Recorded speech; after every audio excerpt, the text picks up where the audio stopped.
All right, welcome back to another episode of Book Eaters. Today we're starting right away with our custom cocktail. So this is going to be sweet and the taste of spring, and hopefully inspire you of your first love, which is what we will be talking about today on the podcast. 1 part gin, 1 part lemon juice, and 1 part lavender syrup. Our first audiobook that really we just fell in love with. This drink, like first love, will be gone too soon. It smells amazing. This is my new favorite cocktail.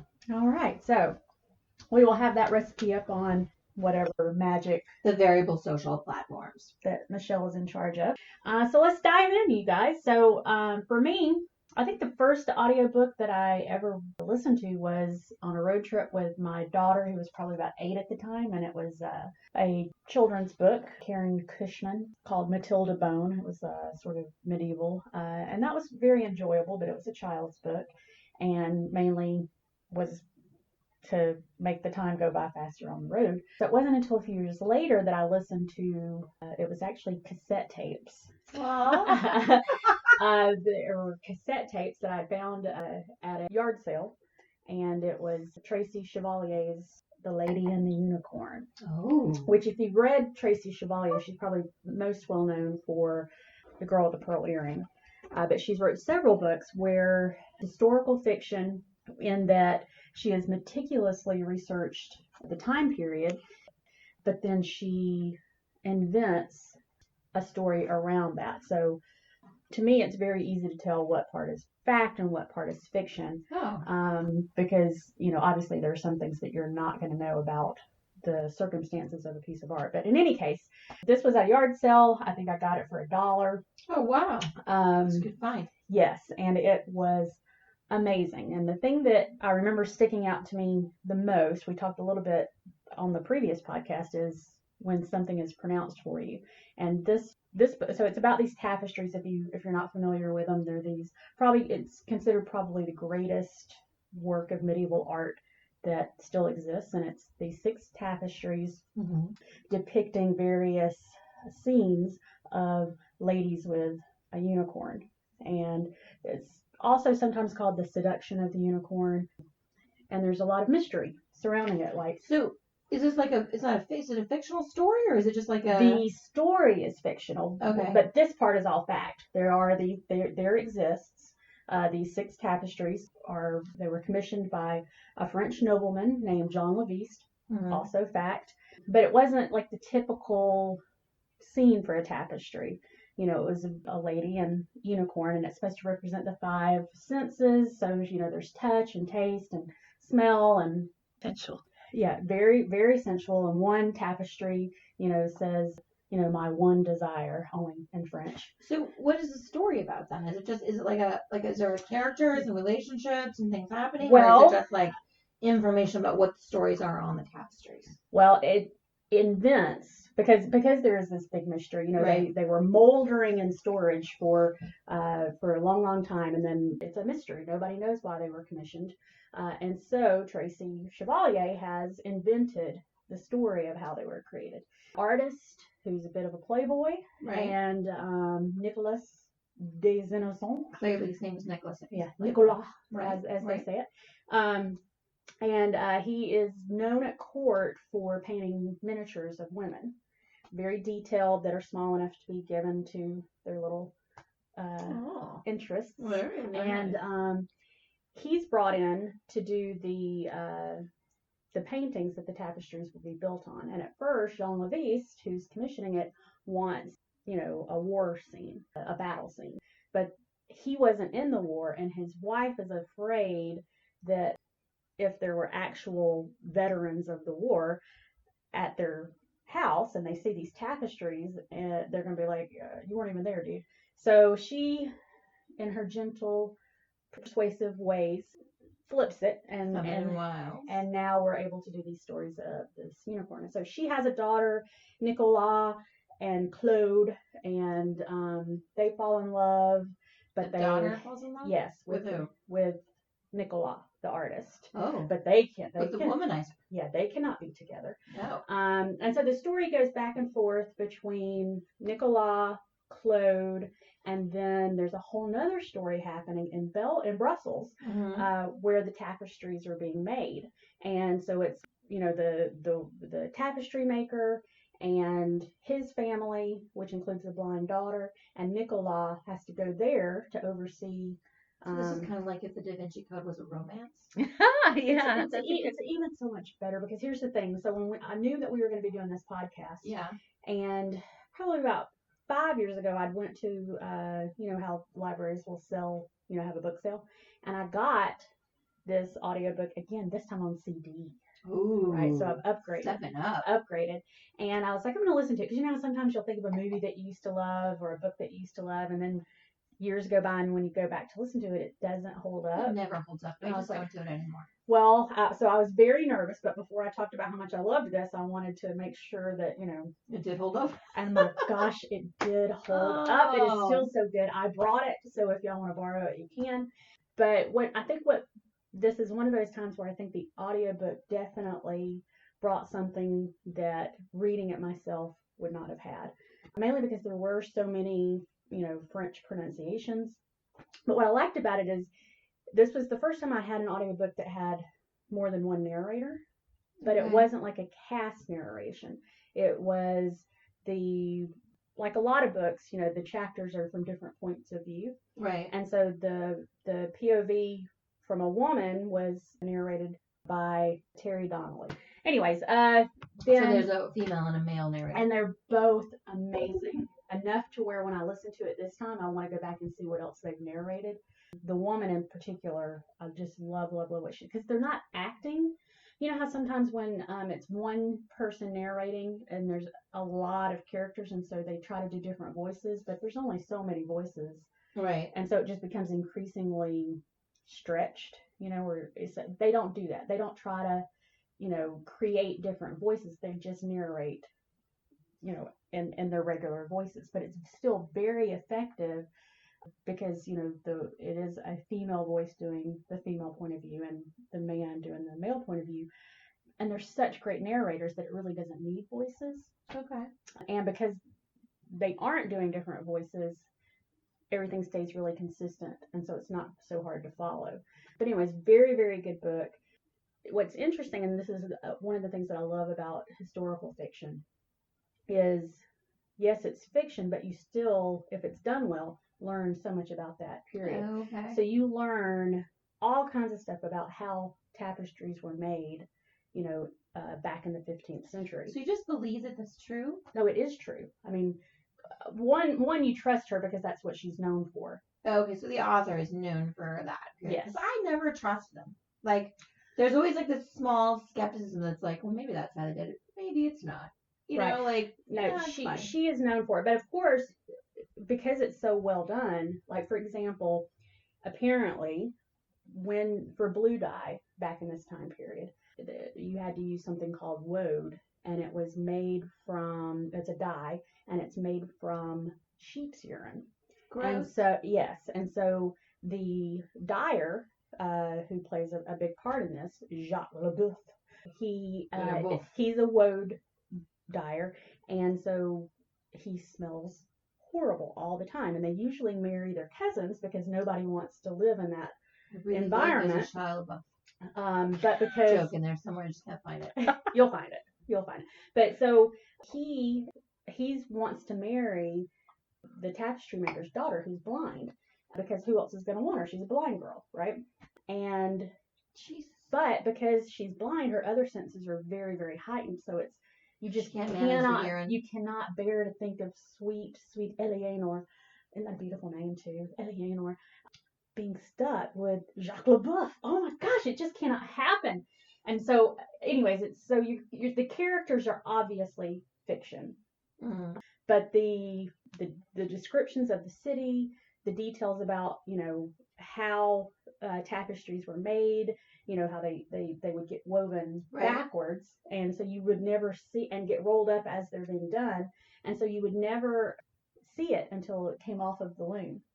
And so it was cutting it off the loom was like a big day because that would be the first time you got to see the entire tapestry in one piece. And so it was very fascinating.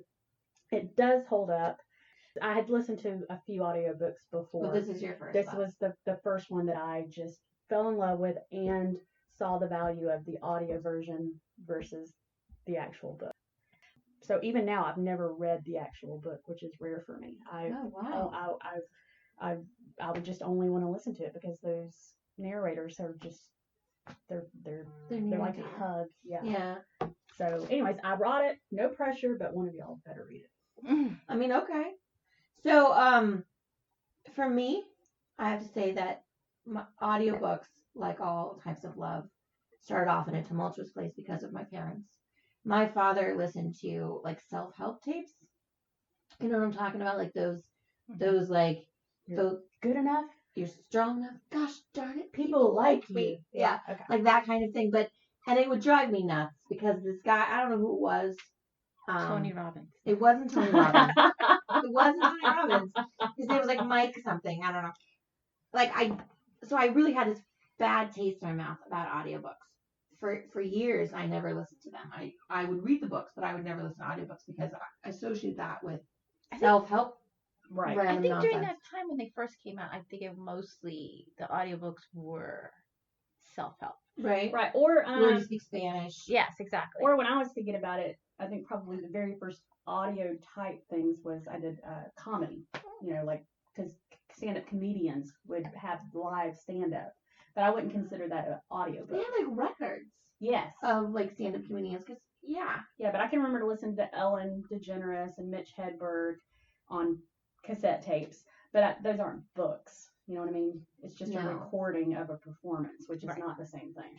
So but I had, because of my parents, like with all things, some weird psychological trauma that I didn't listen to audiobooks. But my first audiobook was written and performed by David Duchovny.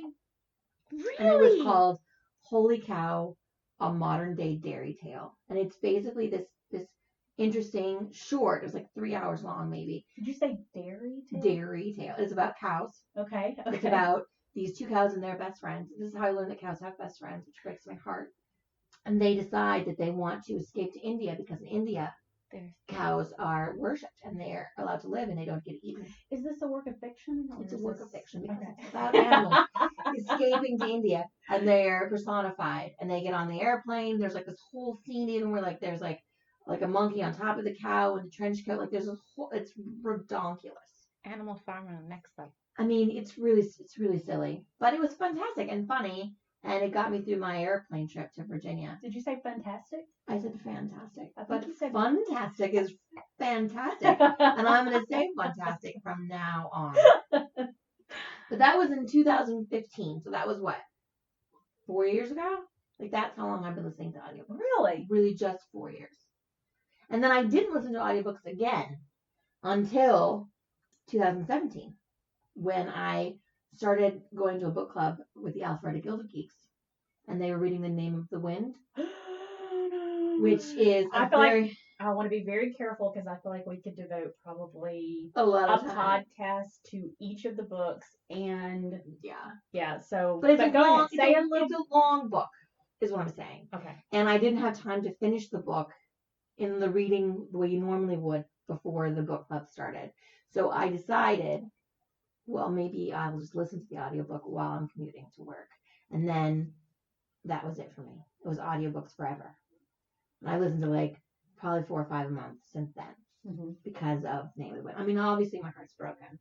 All of our hearts are broken because we're still waiting on the 3rd book. But I really feel like Nick Padot, Sarita, and he does a really good job. Like he really sucked me in. I mean, obviously the writing is fantastic. Everyone loves The Name of the Wind. But I think he did a really good job. And I feel like that, like having that be your first audiobook is such a great, really kind of spoiled me.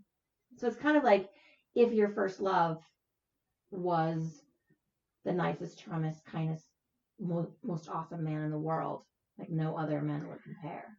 You know what I mean? It's hard. Okay, but it sort of sounds like you're trying to avoid picking a favorite.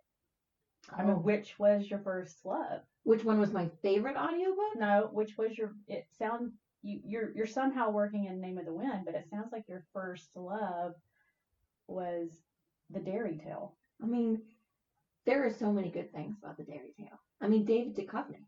David Duchovny, why don't you love me? You know that song? I don't, but now I will have to listen Oh gosh, to it. yes, it's probably one of the funniest songs ever. We're going to listen to it as soon as this podcast is over. Earlier in this conversation, you used the word moldering, which I don't know what that is, but I was like, is this like a David Duchovny thing? Like, does that mean that the tapestries were like wanting to believe in the background somewhere? Like, that is 100% where my head went when you use the word moldering. Is moldering a real word? Yeah, it's a real word. What does it mean? It means like, sort of decaying in a damp place and Like molding. like molding. But moldering. Moldering, yes. So like I was like, look it up, Roz, and tell us exactly what the definition is. But when you said that, I was like, oh my gosh, that reminds me of the X-Files. And now we're talking about David Duchovny, which I knew we were talking about because obviously I was going to bring him up. It's funny how it all just Comes together full circle. Yeah. But I wouldn't say that, holy cow, a modern day Dairy Tale was my first love. I would say that it's the reason I don't fly without a book. Okay, so anymore. Your Dairy Tale is the equivalent to my Matilda Bone. Yeah. It's the first time you got an inkling that, hey, there's more to audiobooks than what we thought. It's how Audible got me. They're like, here's a free book by David Duchovny. And I was like, all right, I need a book. I'm on the airplane. Sure. Right? Like, it was like a random thing. Like, I didn't seek it out. How was he as a narrator? He's really good. I could see him as I being. mean, I feel like David Duchovny in general is just an amazing performer. Yes. Seriously? You're gonna Well, okay. He's kind of one note for me, Is it I've only seen him in X-Files and Californication, and in both, he just plays that sort of deadpan, there's not a lot of animation to his face or his voice, so I don't know how he would be as a narrator. But, pretty good. I'll bookmark it. It was pretty good. I mean, it's I think it's a children's book, to be fair. Which I think the best narrator of children's book is Neil Gaiman. Better than the Harry Potter Girl, guy? Yes. Yeah, I'm sorry, but I'm Neil not a Gaiman. big fan of Jim Dale. But Jim Dale. There's You another. think that Neil Gaiman is better than Jim Dale Yes. as a narrator? Yes. Now that may be because he's narrating his own books. Maybe if he was narrating something he didn't write, I would feel different. That's true. I have I- listened yeah. to several books by Neil Gaiman, and I'm not casting aspersions at all. I like Neil Gaiman. I just don't think he's better than Jim Dale. Not a fan of Jim Dale. I think he's overhyped. But you love Pushing of Daisies. Oh yes, he was good in Pushing Yeah, Daisies. but but Pushing Daisies is Pushing Daisies. You like Pushing Daisies and you love Harry Right. Potter. So all the things that are Harry Jim Dale, but not Jim Dale. Potter. No, but Harry Potter is such a rich, it's a whole new world. And I don't think Jim Dale. Number one, I don't think he is very good at creating that different perspective for each character that's being done. And I don't think he's consistent from book to book. Oh. I noticed, I can't think of them right now, but I noticed some, you did too? Yeah. Some discrepancies. Yeah, like how he did something in the Chamber of Secrets, and then, So I noticed that Prisoner of Azkaban. with Kate reading too, but I love Kate reading. What do I know? I have She her does. written She down. does Oathbringer, Darker Shade of Magic, Wheel of Time. Wheel of Time is probably what I know her from. So, but Michael Kramer and Kate Reading, they're married, right? I think they're married, and they do a lot of books together where she does the female and he does the male, and she is not consistent. I found in the pronunciation of things, but I still love her. I love her so much, in fact, that oftentimes when I start to miss the Wheel of Time, I'll find another book that's narrated by them so that I can sort of delve back into the work. Again, I don't want to get into too much in it because in my list of future topics, I want to talk about narrators that we specifically, instead of looking for the title of the book, we look for books that they have narrated so that we can listen to them again. Okay. And this Terry Donnelly is one that I will definitely find out. What about you, Iris? Do you What's have your a- favorite? Your first love? Well, I was a snob towards audiobooks early on. Oh. But not because your parents made you listen, just because you're just a snob. I love books, the feel of the book, going Mhm. through the pages. The smell. the And weight of it in your oh, hand. Yeah, so just being able to just lay down with a book on your chest and just think about what you just read. It was just like the best. And I had the voices in my head, all playing out each scene in my mind, you know. And so then they got to a point where the kids wanted to know more about Harry Potter. I mean, because that became a big thing. So it would get too long to actually read along. I'm not very good at voicing. I wasn't doing due justice to the book by reading it to them. So I decided to get an audiobook because everybody said that, he was great on doing He it. is really great. I'm giving you side eye. I'm giving you And side so the first time I actually broke down and bought, but I bought a CD, and it was the Harry Potter series, and I had the kids listen to it, and they loved him better than me. But well, he was very good in how he portrayed the characters He was very good. for them, and so More then side eye plus. and so then I moved. So we were moving the office that I was working in California. I was living in Mission Viejo in Southern California in OC side, and then the office was in LA, and I was doing a long trek back and forth before we moved. And I decided to break down and get an audiobook. It's a CD one too. And I said, well, my favorite authors that I really thought would be good intro, because I was really nervous. I wasn't sure how this was going to play out. So I said, let me go with one that I really know and I love. Neil Gaiman I love him to death. And so I purchased American Gods. Oh. And that was awesome. Okay, but there was an embarrassing situation that happened with American. It's sad. It's funny and sad at the same time, okay? So we were living in Mission Viejo, and I had left the CD just exactly because I like to leave it where it is. And it was at this one point, and I said, I stop it here because I need to listen to the rest of it. And then all of a sudden, unfortunately, my ex's mother had passed away. Oh, God. Yeah, so then everybody congregated at our house. And so they said, okay, look, let's just drive down to Texas because that's where they lived. And so they said, okay, can we borrow your car? Sure, take my car. So the book. Oh, God. And guess where exactly did I leave off is with the goddess of love, Where she eats him with her vagina. Oh. And okay, you got to understand that my ex's sisters are very, very Christians. I get a call midway on the trip. I'm like, hey guys, how is it going? How's your drive going? You have interesting taste in audiobooks. Oh, no. Because they're very, very Christians. Oh, well, I mean, I can't No, imagine if you had, because Christians sometimes don't It was pretty porn. explicit. No, what I'm laughing And I'm about like, is that you may be a little bit buzzed because Christians somehow a noun became an adjective. I'm sorry. She's Yes. very, very Christians. They're Yes. they're very, very Christians. But the thing about it is that they are Orthodox, very, very, very. So it was. No, I get it. I grew up Southern Baptist, so I can only imagine what my mother would think of that. So yeah, it was a whole explanation. It's like they were thinking that this book was some kind of rated X. I'm like, it's not. It is You just happened upon a very bad scene. right. It's a very good book. That's like my nightmare. Like whenever I'm listening to an audiobook and a sex scene comes on, I'm always like, who's around me? Where am I at? I'm in the car. I'm rolling the windows. Like no one can hear me. Like because I don't want people to catch me listening to porn. Is what it feels like. Well, It's what it feels like. Even though I it's felt only like for a brief moment.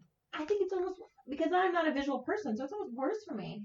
It's like definitely porn. I feel like for me, I almost hope that people will hear the most titillating bit because they'll be curious.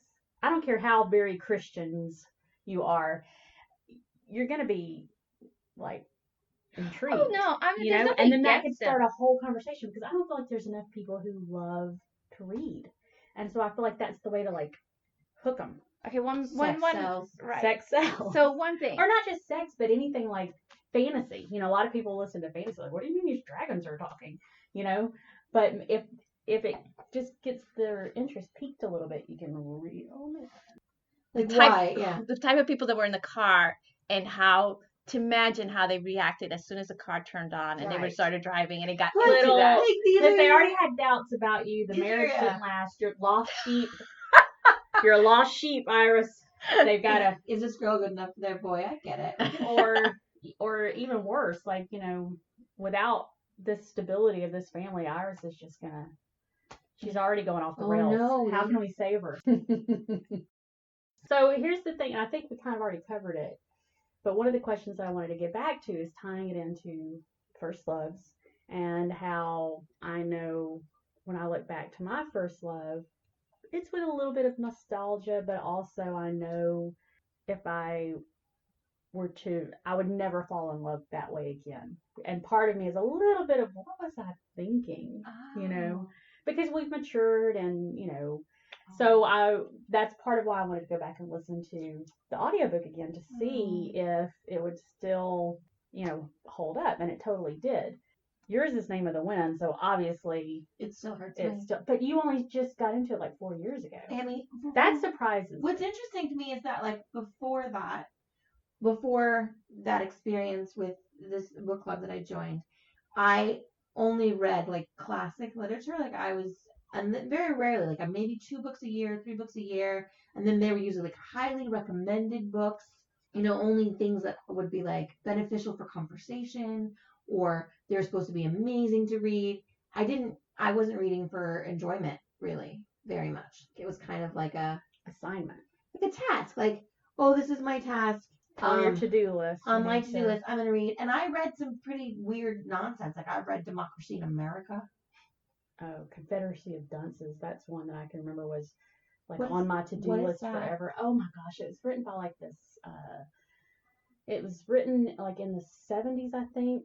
Something Duncan, somebody with 3 names, and his last name is Duncan. Oh. And it was one of those things where he had some mental health issues, either bipolar, and it was the book was discovered by his mother after his death.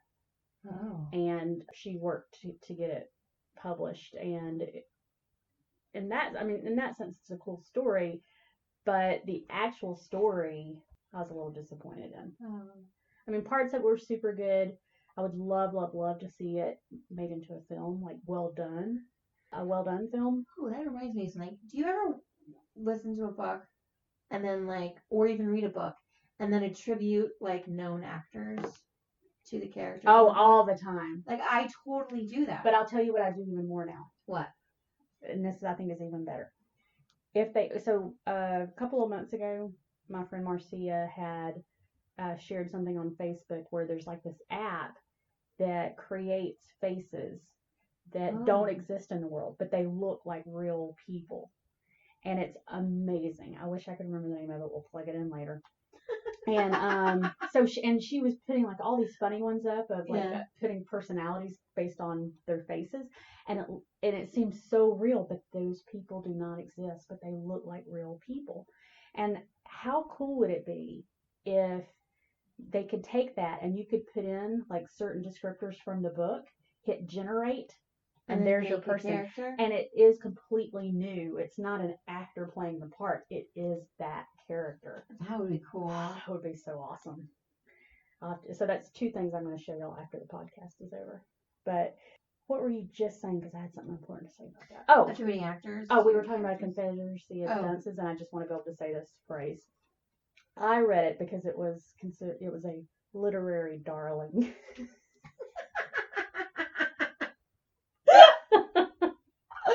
You know what I'm saying? People use that all the time. They do. Yeah, so it was a literary darling, and I just kept hearing about it from friends and references from other authors, and I mean, it's just everywhere. This was like probably late 90s, early 2000s, I think. So I was, still very into being, my finger on the pulse of what was real. Oh. And so I felt like I needed to read it. I actually read it twice. Once at the time and did not get it at all. And then a few years later, and I got it, but I still didn't think this was I mean, it's cool that it was like posthumous and whatever, but Am I the only one that doesn't reread things? Do you reread Oh, things? I do. Maybe it's just me. I don't redo stuff. Okay, I do it once and then I'm done. I move on. well, it's hard because you've got so much else. There that you is, wanna- like, my the Goodreads. list of books that I want to read is So or listen to long. is so long that I can't. Sometimes, like, if I have to for a book club or whatever, I will. Or if I want to dive back into a series I haven't been into for a minute, like if I Oh, like when book 3 comes out, Doors of Stone, you're gonna want to go back and read Name of the Wind. I mean, I'm not going to read those side nonsenses again, but the first two, I'll definitely want to read them, right? Right. Yeah, like then you do. But other than that, for the most part, I'm kind of not re-listening to things or rereading them or reading and then listening. If I listen to it, then I'm not going to read it. If I read it, I'm not going to listen to it. Well, But it sounds like you guys were like, I love this material so much, Mhm. I'm going to swim in every pool that exists with it in it. well, I did that. I mean, so like I told you, I was a snob against audiobooks. Right. And then when I read the Neil Gaiman and how he turned me around, so I went full on audio. I started rereading Dune, Isaac Asimov, William Gibson's books. I re-listened to them. Okay. Oh. So and just to hear them, because it was just wanted to see the comparison to the way I envisioned it when in my youth when I was reading those books to now, and it was a joy. To the point now that I've progressed, I want to go back to books, so I started doing ebooks again. Oh. So I went away because it's too much to carry. I mean, I have a collection of books. It's ridiculous. To this, and my mom has been wanting me to deal with those books for a long time. Right. So Don't do it. I know. So then yeah. Your fingers. So then I've converted to ebooks. I thought it's easier because everything is electronic, and so I've been doing ebooks from But here. you can't lay an ebook on your I know. chest. And you can't smell the Yeah. ebook. You just need to. There's so few joys in life. If books are one of them for you, do not get rid of them. So I had my book purge. I've had one book purge, and I still regret it. It was when Nate moved in, and I got rid of a lot of books, and I still regret it. And now I love Rob, but I'm not giving up any of my books. I've been building it back up. Well, so now what I do is I'll get the ebook either through the library or I buy it for my Kindle. And then if I love it, I buy the book and put it Exactly. That's what I'm doing. So a friend of mine gave me a good, because when they saw the collection of books I had, they said, well, you can actually just make it into like a design on your wall. So when I buy my place, I'm going to have a room just dedicated, and I'm just going to put all the books. That's up what I in have in that- my house. And that way. I have a little closet nook. Oh, that's that's good. smart.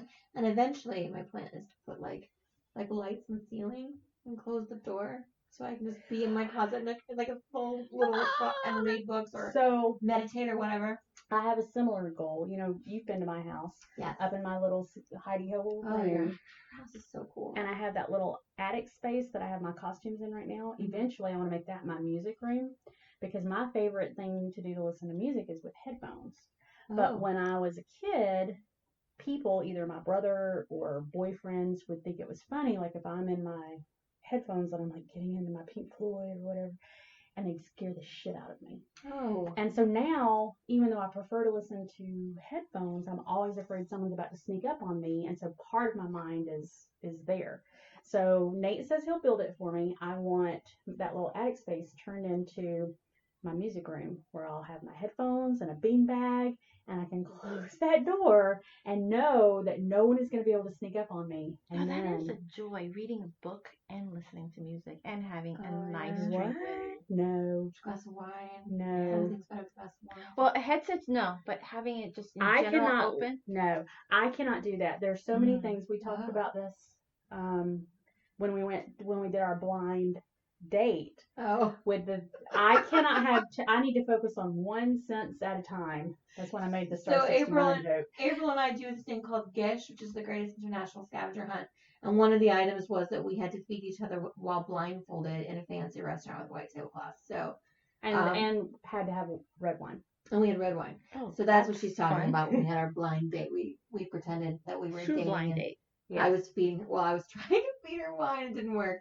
It's but like you didn't want me to have It's it. like I don't know how to. You did. Yeah. You didn't want to tilt. You I did did. not. I didn't want to spill wine all over your white outfit. You did not want me to have the wine. I didn't. So I don't like to mix my senses. So if I'm, and I've said this in the last podcast, when I'm reading, I am like the cartoon of being pulled into the book. That is where I am at. I am oblivious to anything else around me. So I may even nod, because Nate says I've done that, where and Madeline has said, I'll be reading and they're telling me something, I nod, but it's only like top atmosphere April nodding to get them to shut up. Real April is not hearing anything they're saying. Oh. And so later I'll be like, what? And I'm like, yeah, I told you we were doing this. And I'm like, when? And I'm like, earlier. I was like, I was reading. And so they know, unless I look up, I am not hearing anything you're saying. And even then it's questionable. So when do you listen to, because you don't have a commute, so when do you listen to audiobooks? Like, what do you? So then the And next you work step, all the time. yes. Yeah. And so the next step, then so this has been an evolution for me. So then what I've done is combined. What I find is at night, before I go to bed, I'll spend an hour to read as much as I can. I have to have some. That's my way of like Winding getting down. away from the real world and going into another world and Right. enjoying myself. And I found that reading at time was very difficult. I would fall asleep. So the next thing I did is I found that Audible has a combined, with the Kindle, you can do both together. Back and forth. No, you can Oh. actually do it at the same time, and it will keep. Yes. Kindle will read it to you. Yep. Mm-mm. Oh yeah. I don't like that. Oh, I do. I do, and it's been Your keeping. face is so crazy. Your eyebrows are like furrowed all the So way. I do that now. That's what I do. I listen. I have my headsets on, and I listen before, and I stay awake, and I actually I have more because it's both audio and visual. I retain more, and granted, I don't have the imagination like I used to do with just reading, because now I have someone's voice coming in and Telling you what to think. yes, exactly. Wow. But it's okay. But don't you also find that if if I read much faster than Listening. the. Well, I listen at a higher speed.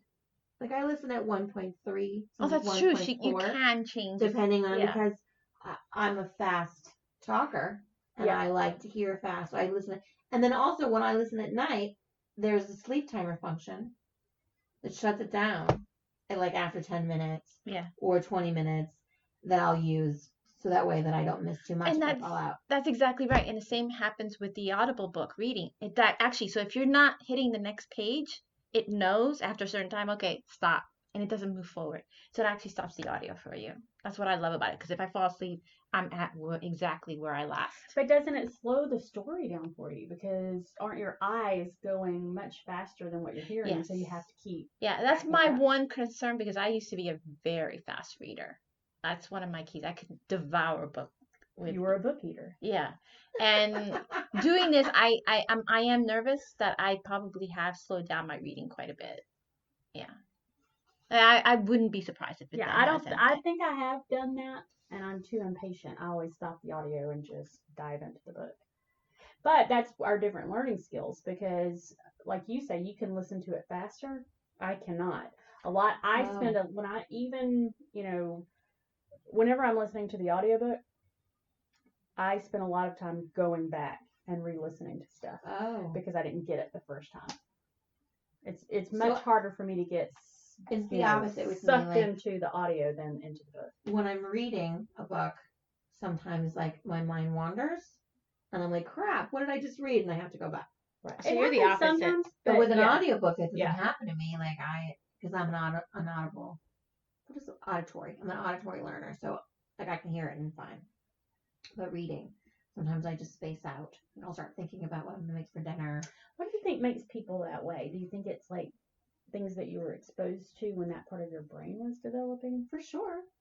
So thinking back to your childhood, what do you think may have caused you to be more auditory than visual? No clue. Like, Well, I mean, I I imagine these things happen when you're like, probably in the womb. It happens a little bit. Probably happens, like if you're exposed to sounds Oh, I agree Um, with you. From the womb. from the womb, and which we don't have any memory of, or when you're really young before you're starting to remember. Right. Well, I'm just thinking, like, if I think back, the thing that I remember from my childhood would be avoid attracting attention, so not make a lot of noise. And I was always trying to find a little space where I could just tuck myself away and nobody would pay me any attention. And so I think, the auditory part was not there for me. I didn't want to, I don't know. You weren't hyper aware of like hearing sounds and stuff that are happening? No, now I It was was more very visual cues. very into music, very into my record player. But even that, I've always been like one sense at a time. Like if I'm listening to something, I don't want any other distractions. If Right. I'm reading, I don't want any other distractions. If I'm eating, hey, let's talk after we eat. I want to enjoy every bite of this, So, like the movies, like how does that feel like? Because in the movies, it's audio and video. Oh, I still will get totally sucked in. TV too. Okay. And in fact, one of the things that I always get on to people for, even since I was a child, is I'll say, don't watch me watch TV. Because You react. my parents, my child, my boyfriends will all like get a kick out of watching me, but I'm unaware of like, and I'll be like, mouth open and, like, and it's like, God, nobody's ever filmed it, thank goodness, Oh, because no. I would be horrified. I don't know what expressions I'm making, but all of a sudden I'll see somebody's shoulders shaking and I'll look over and they're just like laughing at me, because I get really absorbed to the exclusion of everything else. Yeah. Okay.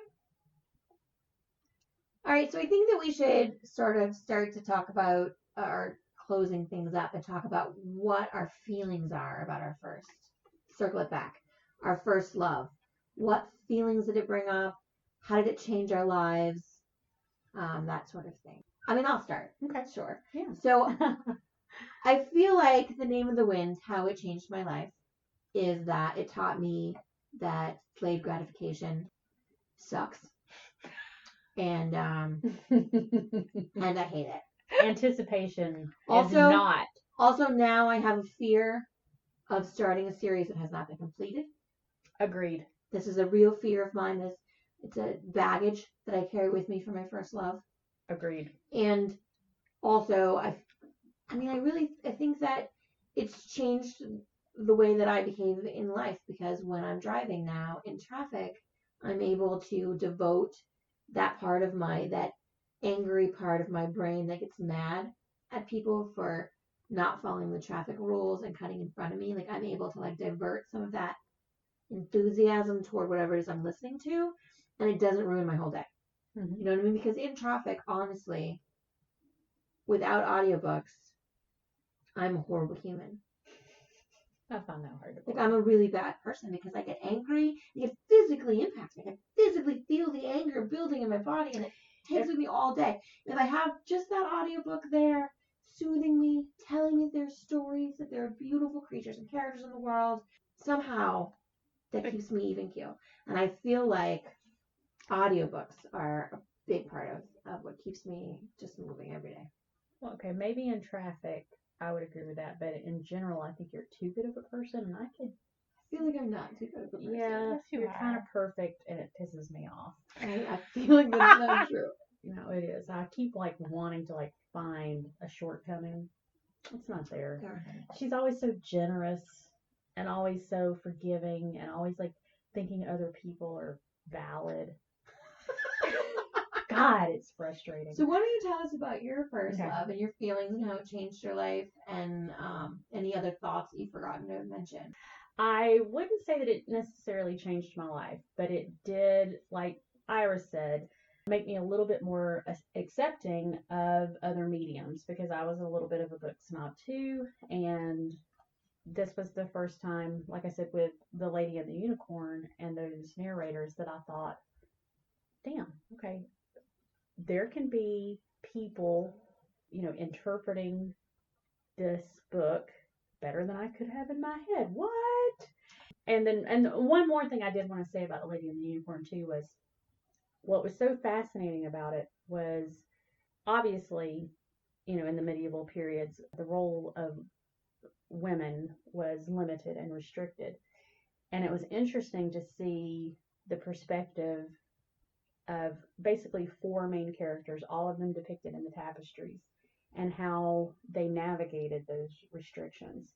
So there was Claude, who was the young, vivacious daughter. Christine's the wife of the tapestry maker, and you learn a lot about guilds in this book too. And one of the rules of the guild is that women can't weave, and that's like, you know, she's a really talented weaver in her own right, but she can't. And so, you know, that was. Yeah, it was just odd. Women were the original weavers. Yeah, but as soon as you can make money at it, then it's a business, and women can't be up in that. And so, Did you see yourself in any of the characters in particular? that's an interesting question. I think yes, probably Christine, the weaver's wife. But I think the one that I felt most sympathetic to was Eleanor, who. She was a blind one, right? Yeah, you know what? I think probably I did identify with her because she's blind and she has spent most of her life trying not to be a burden and trying, you know, living under that weight of I have to work twice as hard because I'm so concerned about being a burden. And I think that did speak to me as a young mother who, when I got pregnant, of course, everybody was like, oh, you're going to end up in a trailer park, and, you know, assumptions that I was on Medicare and WIC and welfare. And me, like, when I did not tell anybody that I was pregnant until I was probably 6 months, and I never got prenatal care until the very end, and I just got it at the health department. And when I went to, because I grew up very poor and I didn't want my mom to be worried about how we're going to pay for all of this, and so I did get on Medicaid, but I did not meet the doctor that delivered my daughter until when I was in labor, and it was just the one that was on call. And I can remember, because I was on Medicaid, that I was so worried about putting people out or taking more than I absolutely needed that I didn't get an epidural. I didn't ask for any medication. Oh my God. And then even at the end, like this was the 90s, so I don't think they do this anymore, but they just, without asking me, gave me an episiotomy, which is where they cut you so that you don't tear, like preemptively. And I remember after I had her, that was more painful than anything, was that burning from where they had done the incision. And that they had these ice packs that were shaped like a maxi pad, and it felt so good, but I didn't want to ask for more. Right? And I didn't want to ask for any pain medication, and I didn't want to ask for anything. And so every time they offered me something, no thank you, no thank you. And then when we got ready to leave, the nurse went through, and all the stuff in the room that I'd been afraid to use, she just threw away because they can't reuse it on the next patient. And I remember thinking, oh my God, I could have had all of this. You mean that cool pitcher for ice water? I could have been using that, and they just threw it all away. So yeah, I could identify with Eleanor and her not wanting to be a burden, not wanting, you know, because it's a terrible feeling to be beholden, you know, to feel like you're not contributing, to feel like you're not pulling your own weight. And I went off the rails here. Somebody else. No, I mean that's a cool story. We can probably not podcast material. Probably want to talk about my episiotomy. I was enthralled. Yeah, so was I. I wouldn't. Yeah. So Iris, what about you? Any you want to top that? Any feelings? Oh, I can't top that. Any feelings you have about your first love of audiobooks, or things that the way it's changed you? No, not audiobooks. Well, no, there's two. So I was a Virginia Woolf and Jane Austen fan growing up too. Really? Yeah, so I'm a Pride and Prejudice. It's like Jane Austen I get, but Virginia Woolf I've never been able to. Oh my gosh, you have to read Orlando. So Orlando. Well, that's the one that I think read. I only read was The Lighthouse. That's Virginia Woolf. Right? I read Orlando. Orlando. I was like 15. In Orlando. The Lighthouse, she killed a character in a sentence that I cared about. I was like, Virginia Woolf. No. Well, that's. How did she die? What happened? No, but the thing is mad. Oh, okay. So hers. But she made me feel something. I felt angry. Okay, so I was like okay, so with my family, there's all girls. And so I I'm a daughter of from a different father than my other two sisters. So being the eldest, a lot of responsibility came on me, and I felt more that I was being treated more like I should be dominant, a man. And so, which, I'm just telling you right now, I'm heterosexual. But the thing is, I though, mean, it's okay if you're not. Not that there's anything wrong. oh with no, that. there is nothing wrong with that. I don't have it, but I'm just letting you know, just to let you know, this is how it impacted me, though. Right. Just it didn't impact me sexually, but it impacted me how I am as a woman. In Orlando, I felt connected with more so because of what he or she went through. So Orlando, if you know the story of Orlando, is the birth of Orlando is kind of you can tell it's angelic. So it's an androgynous person who's lived for centuries. And so when he was born, he was designated as a male. And as time progresses, he chose to be a woman and woke up as a woman and found life as a woman to be much more fulfilling. But during that time period, just what happened in the tapestry, women had very little privileges. And so what he from his perspective of how he treated women as a man and when he was a woman, how he realized what they went through and what it is to be a strong woman and to have a child. I mean, Orlando went through these both worlds, both as a man and a woman. The book goes through that transition. It was awesome, and I related to it. Right. I really did. I was 15 and did not relate to it, but listening did. to you talk about it, it's really far ahead of its time. Oh, way far ahead of it. Oh, wow. She is. Her stories are way ahead of. Now I feel like I need to read it. So You're then, gonna do right. Lady and the Unicorn first. You too, Missy. Well, yes, I ma'am. feel like you guys have both read the name of the Wind, but you should read Yes. the Dairy Cat one. All right. I will look. I mean, it up. And so then I listened to the book, and it was even more amazing. And then even more amazing is when Tilda Swinton did the movie. I love Tilda Tilda Swinton. Swinton is a goddess. Yes, And she would thank be you. perfect for that. She did. androgynous. She did a Wasn't perfect she like Orlando. an angel in Constantine, too? Yes, she was. She was amazing in Constantine. So yes, I've seen all the various. I've read the book. I've listened to it, and I've seen the movie Have for you it. read or seen the movie? Who's Afraid of Virginia Woolf? Have you ever No. read Yes, that's I with haven't. what's the Is famous it about actress? that? What is it about? So the movie is Elizabeth Taylor. Elizabeth Taylor. Thank you. Oh, I love it. I have not read the book. Let's I watch love it Elizabeth Taylor in like a guilty pleasure kind of the same way I love with like Betty Davis. Like there's like a Oh, they're a wonderful weird- women. What's your favorite old black and white movie? All About Eve. All Oh, About that's a Eve good one. is it's one of my top 10 that is a good one. regard in any genre. All About Eve. All right, well, I think that concludes our episode about First Loves. Hopefully it's made you nostalgic for how you first got into audiobooks, and we would love to hear from you. What were your first loves?